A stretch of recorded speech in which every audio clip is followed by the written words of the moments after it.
Friends, मेरा नाम है Shivansh. Welcome to navigator the study point.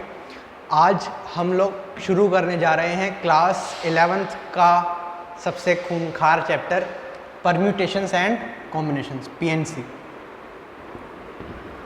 तो परम्यूटेशन कॉम्बिनेशन में अक्सर दिक्कत आने का सबसे मुख्य कारण ये है कि इसमें थोड़ी सी आईक्यू रखती है, थोड़ी सी इंटेलिजेंस का यूज़ होता है ना। फॉर्मूले बहुत सारे तो है नहीं, दिक्कत होती है। तो इसका पढ़ने का जो तरीका है वो मैं आपको बताता हूँ। पढ़ने का तरीका है, आप फॉर्मूलों की सहायता ज़्यादा ना लें, आप कॉमन सेंस की सहायता ज़्यादा लें। उसको डेवलप करने का तरीका क्या है वो मैं बताता हूँ। तो मैंने आपको सिंपल सा सवाल पूछा, लेट्स से आपके सामने रखी 3 शर्ट्स S1, S2 और S3। मैंने आपके सामने 3 शर्ट्स रखी और आपसे मैंने बोला कि मेरे को बताओ इन 3 शर्ट में से एक शर्ट चुनने के कितने तरीके हैं। तो फिर सवाल वापस सुन लो। 3 शर्ट हैं, इनमें से एक उठानी है। या तो ये उठा सकता हूँ, या ये उठा सकता हूँ, या ये उठा सकता हूँ। तो कुल मिला के 3 चॉइसेस अवेलेबल हैं। इसका मतलब हुआ कि अगर मेरे पास 3 शर्ट होती हैं और उसमें से एक शर्ट को चुनना है तो उसके कितने तरीके हो गए? 3 तरीके हो गए। क्लियर? इस पूरी चीज़ का मैंने नाम रखा इवेंट 1। इवेंट 1 मैं बोल देता हूँ इस चीज़ को। ठीक होगी बात? अब फिर मैंने आपको बोला कि शर्ट रहने दो। मैंने आपको लेट्स से कुछ भी 4 पैंटें दी, पैंट 1, पैंट 2, पैंट 3, पैंट 4। 4 पैंटें मैंने आपके हाथ में रखी। मैंने आपसे बोला मुझे इसमें से एक पैंट चुनने के तरीके बताओ। तो क्या क्या तरीके हो सकते हैं?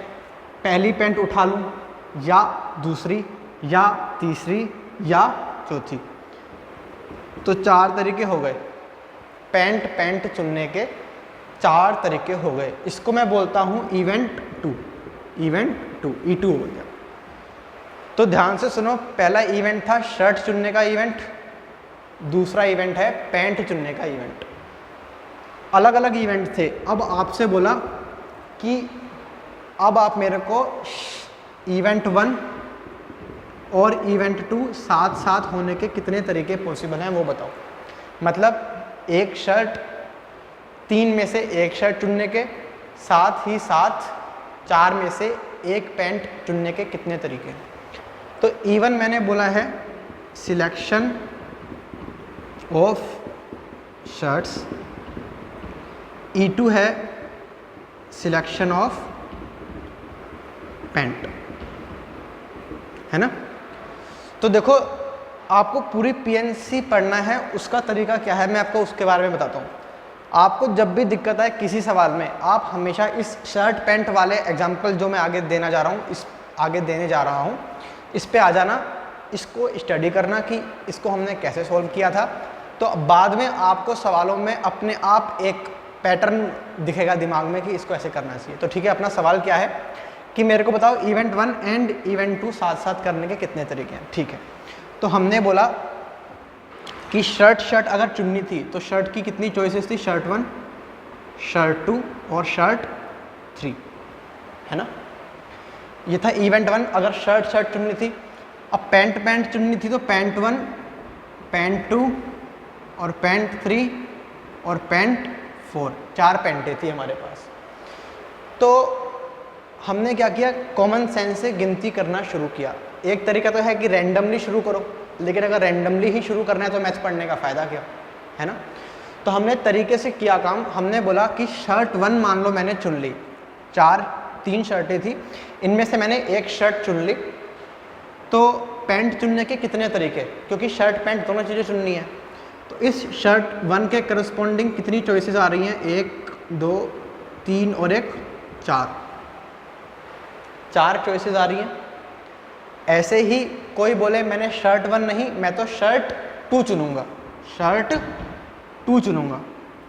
तो सोचो शर्ट 2 के करस्पॉन्डिंग भी 4 ही चॉइसेस होंगी। पैंट 1, पैंट 2, पैंट 3 और पैंट 4। सिमिलरली शर्ट 3 के करस्पॉन्डिंग भी ऐसे ही 4 चॉइसेस आएंगी। तो total number of choices of selecting shirt pant क्या होगा? देखो यहाँ से निकल के आएगा शर्ट 1 पैंट 1, यहाँ से आएगा shirt 1 pant 2 and so on.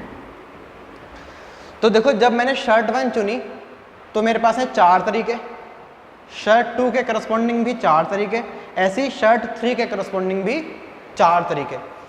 तो यहाँ पे टोटल चॉइसेस हैं 4 यानी कि 4, प्लस अगर शर्ट 2 चुनता, प्लस अगर शर्ट 3 चुनता। देखो इसमें अभी तक मैंने किसी फॉर्मूले की बात नहीं की, मैंने सिर्फ कॉमन सेंस की बात की। तो अब सोचो कि 4 कितनी बार आया? 4 आया 1 2 3 बार, यानी कि 3 इंटू 4 बन गया, ये फाइनली बन गया 3 इंटू 4। मतलब ऐसा नहीं लग रहा कि पहला इवेंट जो था शर्ट 1 शर्ट चुनने का, उसकी चॉइसेस कितनी थी? 3 थी। केवल जब शर्ट चुननी थी और जब पैंट चुननी थी उसके तरीके थे 4। तो ऐसा नहीं लग रहा कि इवेंट 1 के करस्पॉन्डिंग चॉइसेस और इवेंट 2 के करस्पॉन्डिंग चॉइसेस को जब मैं मल्टीप्लाई करता हूँ तब मेरे पास क्या आता है? इवेंट 1 एंड इवेंट 2 के साथ साथ होने के कितने तरीके पॉसिबल हुए। वापस सुनो, अपना इवेंट 1 था शर्ट चुनने का इवेंट 2 था पैंट चुनने का इवेंट। हमने बोला आप मुझको ये बताओ कि इवेंट 1 एंड इवेंट 2 को साथ साथ करने के कितने तरीके हैं। तो हमने देखा कि इवेंट 1 की जितनी भी चॉइसेस हैं हर एक के करस्पॉन्डिंग 4 चॉइसेस आई, यानी कि 4 चॉइसेस कितनी बार? जितनी बार पहली चॉइस अवेलेबल थी, यानी कि दोनों को आपस में प्रोडक्ट करना होता है। तो यहाँ से अब हमारे पास अब क्या फॉर्मूला डिराइव होके आया कि अगर इवेंट 1 के करस्पॉन्डिंग होती हैं m चॉइसेस, बस इवेंट 2 के करस्पॉन्डिंग है n चॉइसेस, तो अगर इवेंट 1 और इवेंट 2 को साथ साथ होना है तब दोनों की चॉइसेस को मल्टीप्लाई करते हैं, तब जाके आता है इवेंट 1 एंड इवेंट 2 की कितनी चॉइसेस अवेलेबल हैं। मेरी बात शायद समझ में आ गई होगी, क्लियर हो गई बात? ठीक, चॉइसेस को आपस में मल्टीप्लाई करना है, जब एक के बाद इवेंट दूसरा हो तब जाके फाइनली इवेंट कंप्लीट हो। ऐसे ही हो रहा है, एक के बाद दूसरा इवेंट होगा, पहले शर्ट सिलेक्शन का इवेंट होगा, फिर पैंट सिलेक्शन का इवेंट होगा, तब जाके फाइनली शर्ट पैंट चुनने का इवेंट कंप्लीट होगा। क्लियर है? ठीक, late us move further.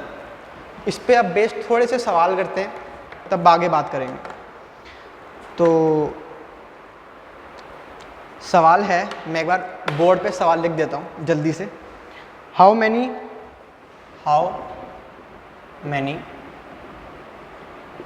3 digit even numbers can be formed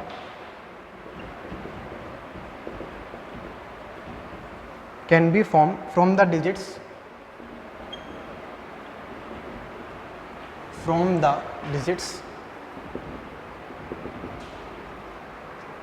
1 2 3 4 5 6 1 2 3 4 5 6 if the digits can be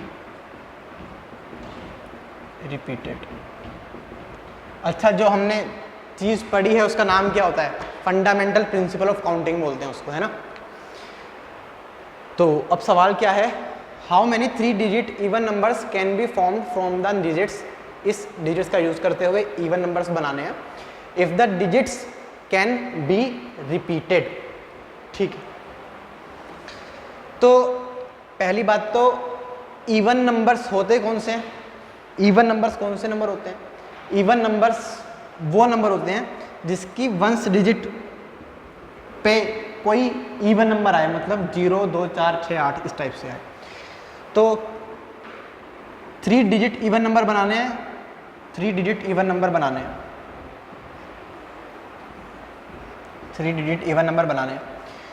तो एक बात हमेशा ध्यान रखना, आपको चीज़ें वहाँ से फिल करनी शुरू करनी चाहिए, चीज़ें वहाँ से फिल करनी शुरू करनी चाहिए जहाँ पे सवाल में कुछ कंडीशन दी है। जैसे इस सवाल की बात करें तो हमें कहाँ पे कंडीशन दी है, यहाँ पे कंडीशन दी है। इवन डिजिट बोलने का मतलब ये है कि वंस प्लेस पे कंडीशन आ गई है, कंडीशन आई है कि इवन नंबर भरेंगे तभी, यहाँ तो कुछ भी उससे फ़र्क नहीं पड़ता, यहाँ इवन भरना पड़ेगा तब बात बनेगी। तो इनमें से ही चुनना है। तो कितनी डिजिट्स अवेलेबल हैं इवन? एक 2 है अवेलेबल, एक 4 अवेलेबल है, एक 6 अवेलेबल है। मतलब इस प्लेस को भरने के कितने तरीके हो गए? 3 तरीके हो गए। क्लियर? उसके बाद इस प्लेस को भरने के कितने तरीके होंगे? इस प्लेस को भरने के कितने तरीके होंगे? इस पे तो कोई कंडीशन नहीं है और उसने बोला है digits can be repeated, digits can be repeated बोला है, तो यहाँ पे आप वापस से उन डिजिट्स को यूज़ कर सकते हो। मतलब 1 2 3 4 5 6, तो सेकंड प्लेस को भरने के 6 तरीके। सिमिलरली फर्स्ट पे भी कंडीशन नहीं है तो इसको भरने के भी 6 तरीके। तो ये बिल्कुल ऐसा है कि इवेंट 1 हो गया 1 डिजिट को भरना, इवेंट 2 हो गया 10th डिजिट को भरना, और इवेंट 3 हो गया 100th प्लेस को भरना, है ना। 1 10 100 होता है।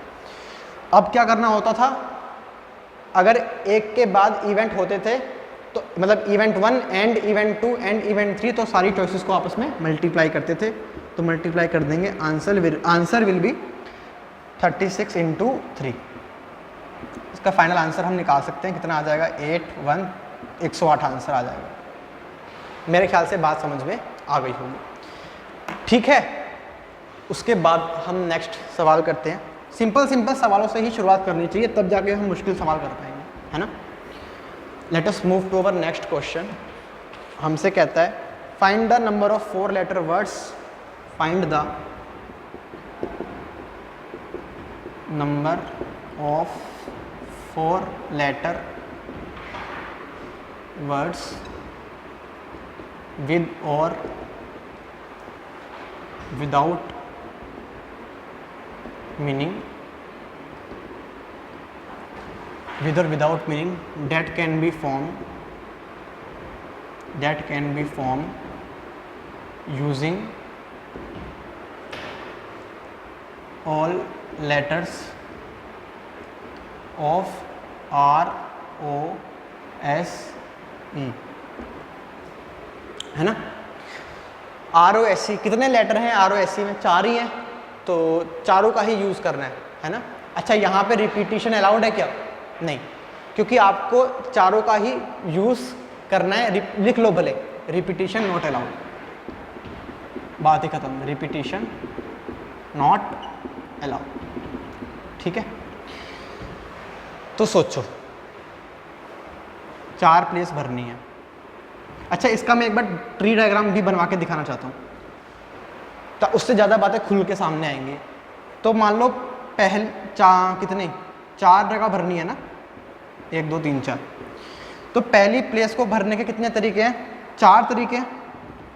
मतलब आपने R उठा सकते हो, O उठा सकते हो, S उठा सकते हो या E उठा सकते हो। जब आपने R उठाया तब R के बाद आप क्या क्या उठा सकते हो?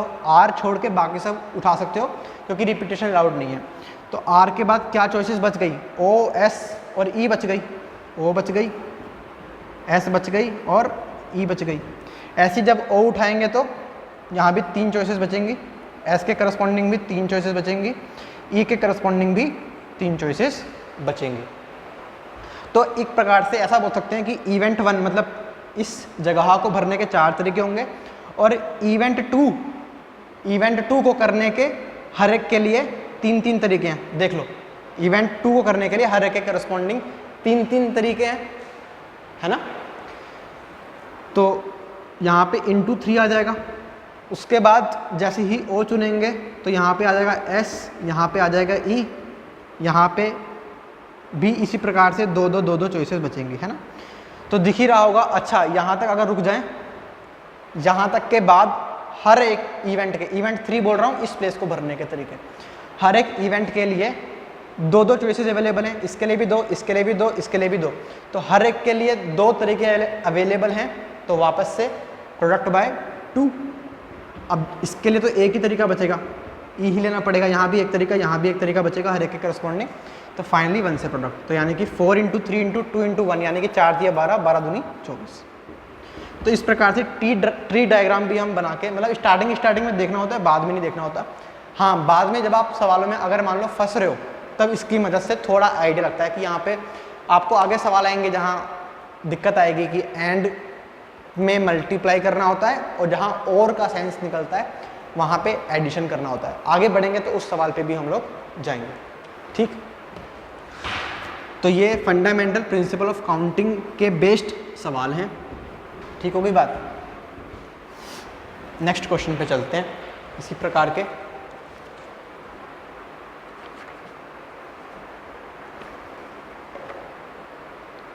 Next question is given 5 flags of different colour, given 5 flags of different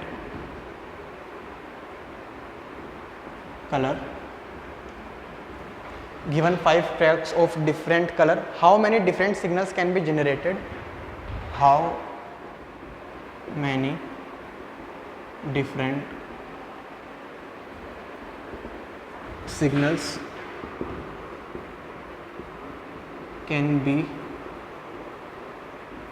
generated? How many different signals can be generated if each signal requires the use of 2 flags? If each signal requires